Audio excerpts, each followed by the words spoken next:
An unarmed man says a Corvallis police officer pointed a gun at him during a case of mistaken identity and feels he was racially profiled. But the Corvallis police chief says race had nothing to do with it. KEZI 9 News reporter Sarah Hurwitz is live in the studio with both sides of this exclusive story. Sarah?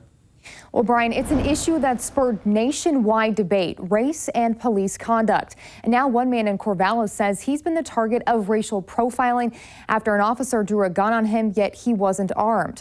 But Corvallis police say race wasn't a part of the description of the suspect that they were looking for. I was riding my bike just like this, minding my own business, on my way to the Downings gym. DeMarco Wynn says he was just on his way to work out. And a cop car was right there, parked. And where you're standing, as I was crossing the street here, where your camera is, I immediately stopped. And all I heard was Officer Steve Teeter say, "Get on the ground." Wynn says he was confused but followed orders from police. Before he asked what my name was, he already had his gun drawn, just like this. Wynn says he wasn't armed and doesn't understand why a Corvallis police officer pointed a gun at him. Once they had him in handcuffs, he says he told officers he was from Minnesota and has only been living in Corvallis for 5 months. They checked his ID and he says they let him go on account of mistaken identity. I was scared, nervous, and humiliated all at once.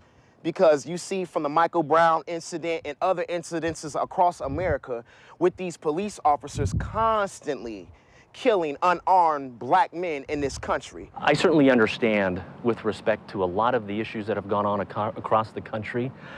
This, in fact, was a response to someone who we believed was the wanted subject who was armed and dangerous. And in fact, my understanding is the description given to the officer had nothing to do with race. It had everything to do with the clothing that was being worn. Corvallis Police Chief Jonathan Sassaman says it is legal for officers to draw their gun on someone if they feel their safety is in jeopardy. And it's all based on what information is given to the officer.